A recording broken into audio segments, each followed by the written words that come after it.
Kombuchat. What's up, combies? It's Hannah. And Olivia. And it's time to Kombuchat. All right. So, we're back and recovering from holiday eating. Ooh. That's always a good time. I had this really good pineapple pepper jelly. Well, we had it. We got it in this gift basket, and the combination of sweet and spicy, if you will, is just one of my favorite mouth flavors. Yeah, that was definitely a holiday highlight. So, speaking of pineapple pepper jelly, that was vegan. Girl, yes it was. You're vegan. Yes, I am. You're not. It's okay. So, we thought we'd talk about food on this episode of Kombuchat. Maybe a little bit of, why you are, why I'm not, what our eating history has been. A lot of people are starting off 2021 probably with some healthy eating goals. And so maybe it's a good time to talk a little bit about what ours are, why we like them, why we've been doing them. So let's dive in. And the first thing to say is probably just we are not registered dietitians or anything of the like, so everything we're saying here is just personal experience and opinion.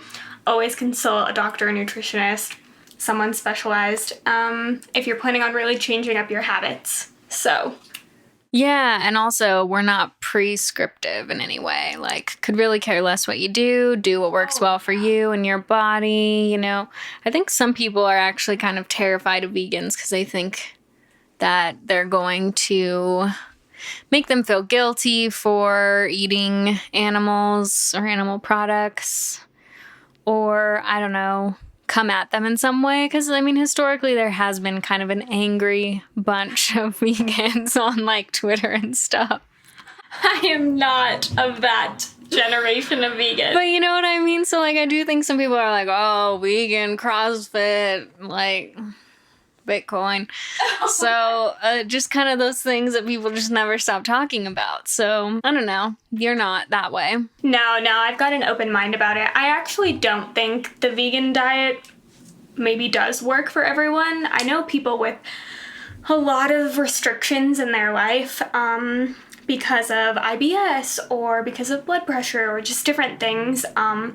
Or they can only eat because of food allergies, a very select amount of foods, and sometimes those products are meat. I can't imagine going up to them and telling them I could fix it all if they would just be a vegan, or pressuring them in any way, because ultimately it just comes down to what you want to do for yourself, what you enjoy, and what your body responds to. Sure. Yeah, so maybe I guess let's take it back a notch. So, what was it, 2013? The summer of 2013. July 6th, 2013, folks. Throwback. I'm pretty sure. We both decided to go vegetarian. We did. I've actually, I'd wanted to do it since I was a child. That's true, you did. I forgot about that. Yeah, but basically, with everyone in my house not being vegetarian and our mom cooking most of the family meals, it didn't make sense that she would prepare a separate vegetarian meal for me at all hours of the day, and I had not yet taken on the initiative or probably the maturity to make those meals myself. So it wasn't until we decided to do this together that I felt like going in with a partner, it would be something that I had the time for and that I was ready to commit to. Yeah, and so we ended up starting that journey together and cooking stuff together. I do remember I knew you were gonna bring this up. That it was a lot of junk food off the bat, a lot of vegan, vegetarian pizzas. Junk food pizzas. We were mac and cheese. Pizza and mac and cheese. Veggie chicken nuggets. I don't know, a bunch of stuff like that. And then slowly we kind of branched out, started making, I remember we made a really good risotto. Oh, that was good. And then we made those terrible zucchini pancakes. Oh my gosh. That we both got sick off of, and I've never looked at zucchini the same. Yeah, green and pancakes are not a good mix, no matter how healthy you're trying to be. That was a bad situation. That was like the too far healthy. We were trying to take it too far because we had come from just pizza. Yeah. Yeah, that's accurate. So I continued on vegetarian for several years after that. I want to say 5 years I did the vegetarian thing.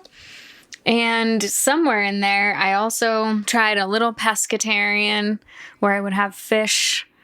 And then I did vegan at one point as well and eliminated all animal products and byproducts completely from my diet. And I did that one for like 6 months. I forget how long I did the pescatarian.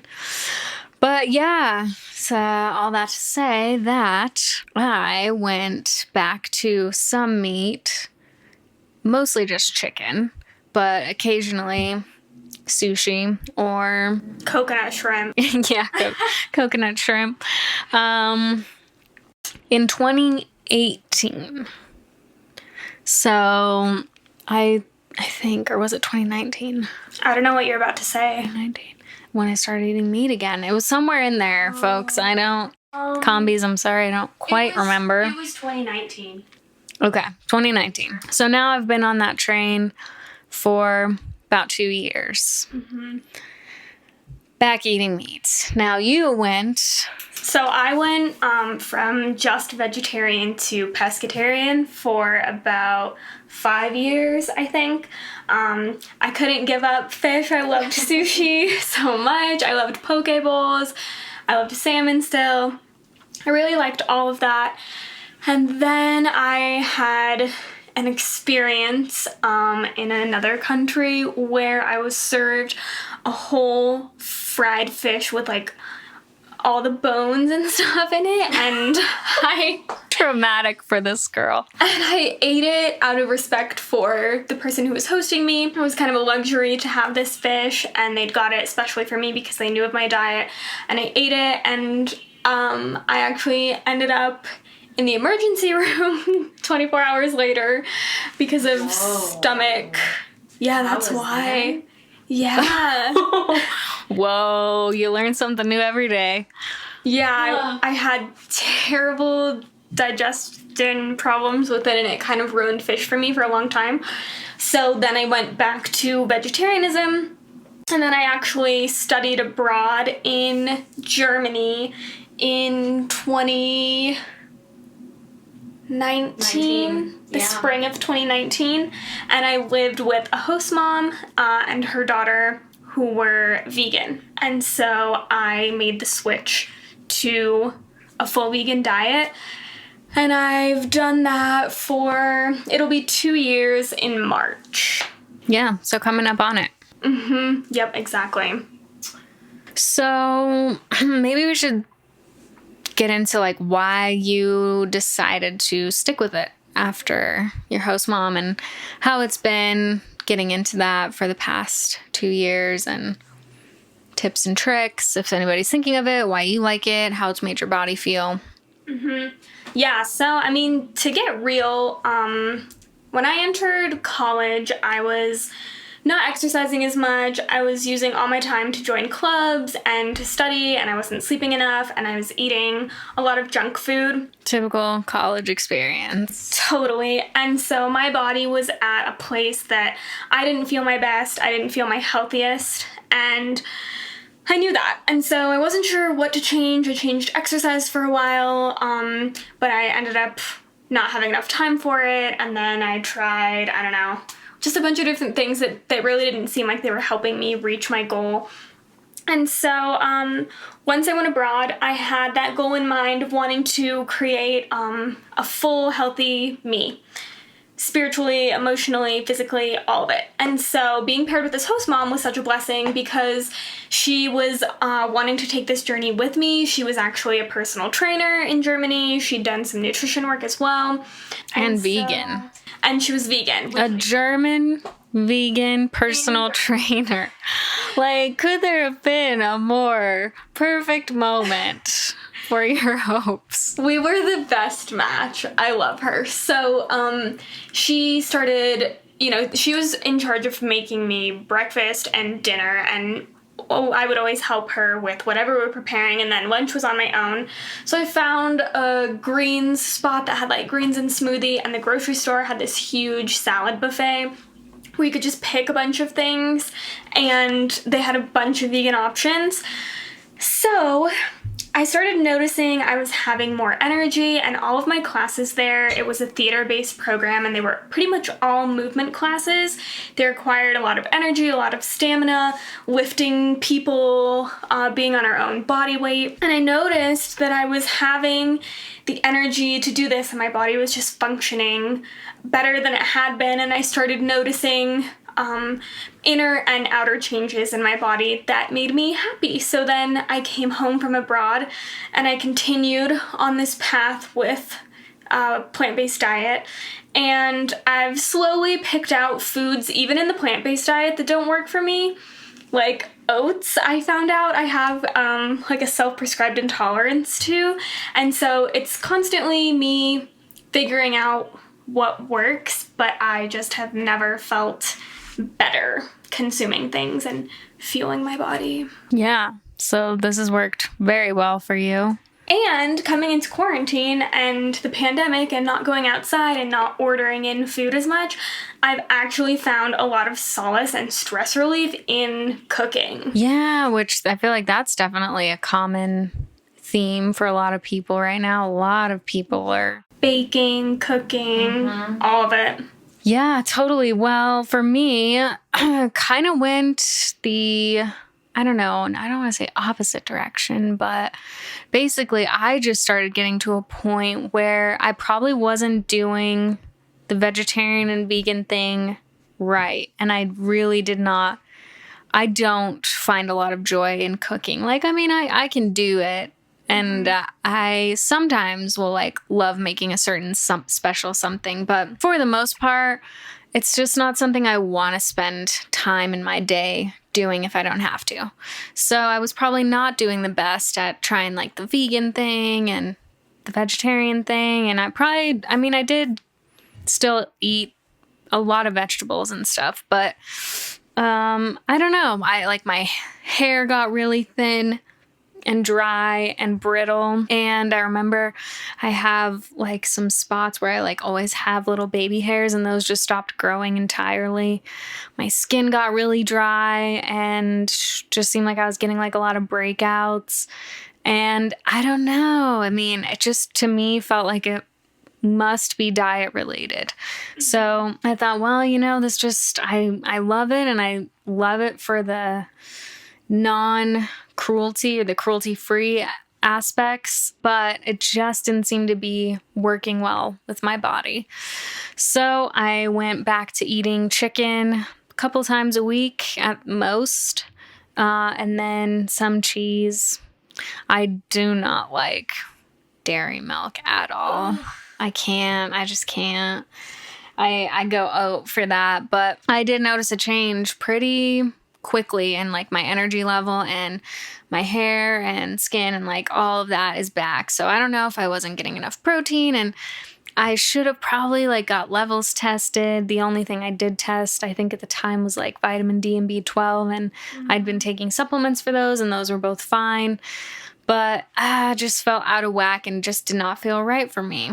And I've listened to, I can't even tell you how many hours of content on diet and nutrition and different types of diets, because I'm always liking to experience or experiment with, figuring out how to be your best self and perform at an optimal level for you. And the more I dive into this stuff and the more I do read about it, the more I feel like it is just so individual. It really comes down to doing that experimentation and figuring out what does make you feel your best and not feeling like you need to do anything any which way. Now, I will say, yeah, obviously if we all stopped eating meat, there is the whole argument that it would be better for the planet, or at least if we all ate less of it.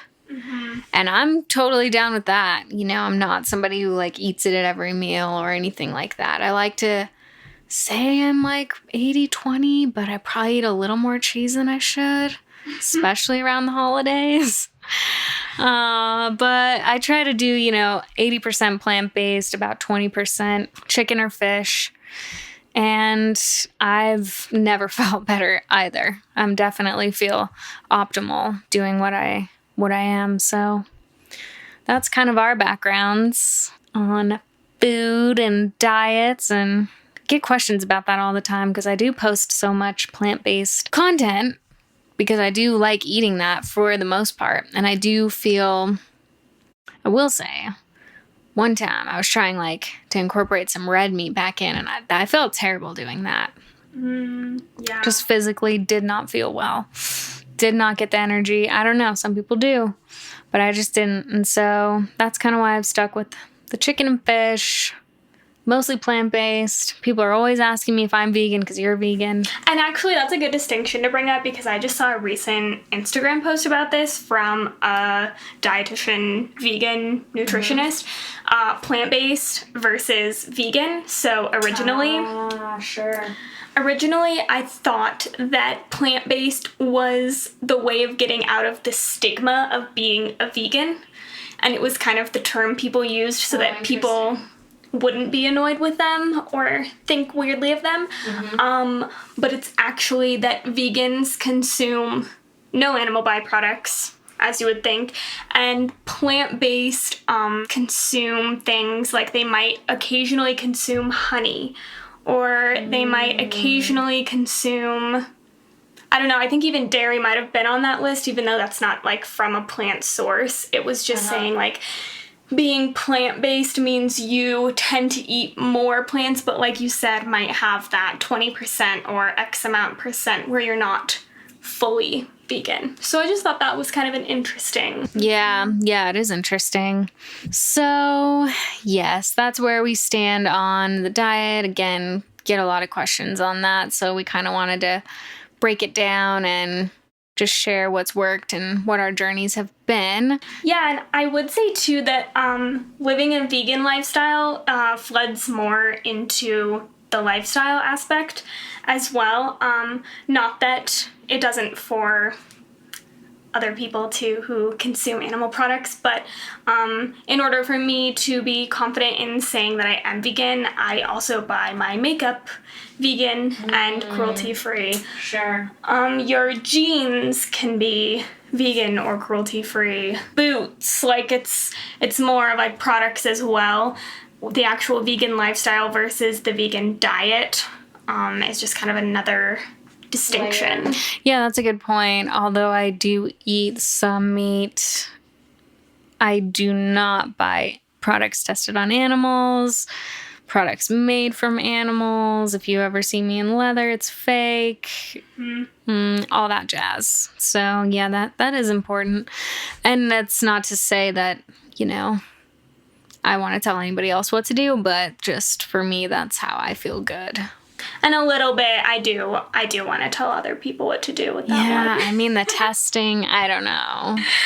That's a whole nother argument, but we won't go down that wormhole today, folks. If you need vegan recommendations of clothing, makeup, products, or anything, you can hit me on the gram, and I'm happy to send recommendations. She will research, so you don't have to.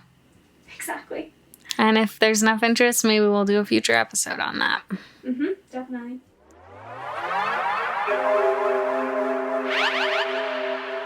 All right. Well, that brings us into our rapid fire round. Sweet and spicy. I'm going to ask you one today. I'm going to not even give you the choice. Oh, can I know where it's coming from? I'm going to do a sweet. Okay. Dog person or cat person? She's the godmother of my little miniature wiener dog. Let's keep that in mind, folks. Look, I am a dog person. I think that's honestly a personality type, warm, happy, loving, wants to be around others. And a cat person is more isolation. Don't really touch me. Is this the cat? But I think it feeds into the person too. Okay, I think they tend to share traits, and I'm way more of a dog person just as myself. But I am not the type of dog person that dislikes cats and is like, only dogs. Right. I still very much like cats. I've always thought about maybe getting a naked cat someday. Oh man, those wrinkles. I know, they're so cute. I follow this one on Instagram named Brain because it's wrinkly like a brain. Oh. So cute. So I'm gonna go with dog person, but I would get a cat. Ziggy on the run is relieved. Good. I love him. Obviously, he is my number one. All right, your turn. Okay, I'm going to give you a spicy one. If you could name an alcoholic beverage after you, Oh my gosh. what would it be called and what would be... Wow. This is a fascinating question. I'm surprised I never was asked this or thought about it, being as I did bartend for quite some time. This is a hard one for you. I honestly don't know. This would really take some time for me. I'd want to research some cocktails. Okay, let me revise a little bit. If I walked up to you while you were on your bartending duties and I said, make me the Hannah special, what would be in that? My first question to you would be, do you like sweet or do you like spicy? And I would say, I'm feeling sweet today. And do you like booze forward? Or do you prefer just, more fruity? I'll take a little fruity for today. Yeah, I still really honestly have no idea what I would say. You can't make me one drink. No. Here's limoncello. That's what I've been sipping on lately. It's been delicious. You can't just name a whole liqueur. Okay, whatever. Floral? Maybe I would do something with lavender. I kind of like drinking lavender. Okay. Maybe I'd do something Moscow Mule-ish. I love those. Those are tasty. With lavender in it? I've had something I different. don't know if it would be with that. I would really have to think about what would my signature cocktail be. Wow.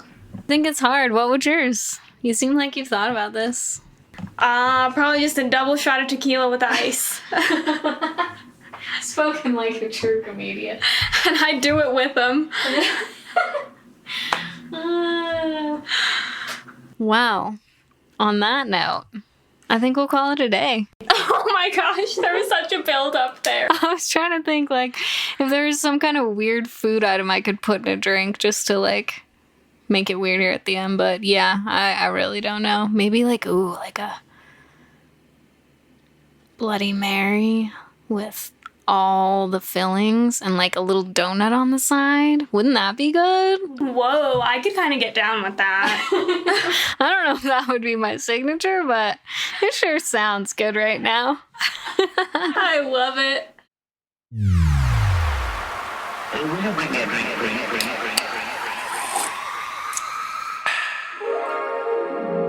All right. I thought we would actually bring it to where I am from. Let's get it. So, Happy Leaf Kombucha is actually a Colorado company. Okay. They are based in Edgewater, Colorado. And let's see. Today I've got the Hibiscus Lemon Ginger. And their branding is really cute. They are canned, so a little different. That's true. I have actually never had a canned kombucha. Okay. This will be my first. Okay, nice. I can think of a couple other ones who do cans too. I know Rowdy Mermaid does cans. Okay. So yeah, Happy Leaf canned. The Hibiscus Lemon Ginger, pink can, very cute. They have fun little artwork on here. And just overall, it's definitely a cute one, fun little characters. Yeah. Let's see, about Happy Leaf. Happy Leaf brings you the best kombucha by brewing with only the freshest organic ingredients and embracing our innovative spirit. We are native to Colorado and aim to be environmentally sustainable and community focused. Ooh, Love that. big points for that. That's pretty great. Let's see. I do like that you can recycle this can too. Yes, that is. And that's kind of a bonus with kombucha in general. I mean, I feel like it's either canned or glass. I don't think I've ever seen plastic, so that's pretty awesome. Let's see. As far as the sugar content, this is 1 serving size, which is 12 ounces. Yeah, which is the amount of the can. So serving size 1 can, which we have here, and the sugar 8 grams. Oh, that's relatively low. So yeah, one of the lower ones that we've sampled in recent times. So let's give it a go. That's kind of a refreshing sound effect. I love that sound. You'll notice it might be in our intro. Poppin'. Easter egg. I like that they label clearly on it non-alcoholic because there are alcoholic kombuchas. That is a good point. Something we have not touched on yet. It is right on the top, so that's very nice. That is. Okay, it's pretty pale in this small little bit I have. Yeah. Not a lot of bubbles going on for me here, or sediment. True. Clear. The scent is definitely a little more floral. I can smell that hibiscus coming through. Oh yeah. Especially from the full can. Which is nice. Yeah, that's a pretty smell. Yeah. Very spring-like, in my opinion. Cheers. Cheers. Ooh. Much more floral forward Way floral. than others we've sampled. Yeah, that's very nice. Bit of a floral aftertaste even, I feel like. It kind of sits. Yeah, there's like a garden in my mouth. In like the best way. Yeah. Petals. Yeah, I feel like I get a strong floral feel. The On ginger first is sip. very slight, I would say. Subtle ginger. So that's great for those who, don't like as heavy of a ginger profile. Definitely. This one, It does taste less sweet to me as well. yes, I would agree. And I kind of like that. Sometimes it can be overwhelming drinking a lot of.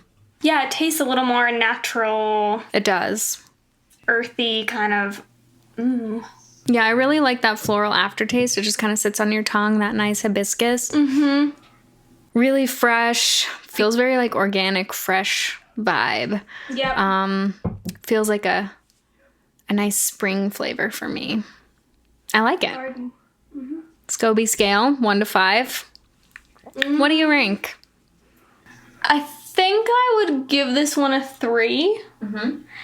It has a very subtle initial taste to it. And I'd say the aftertaste is more where I'm getting the flavor from. I would give it a 4 if there was more of a balance between those two. Okay. How about you?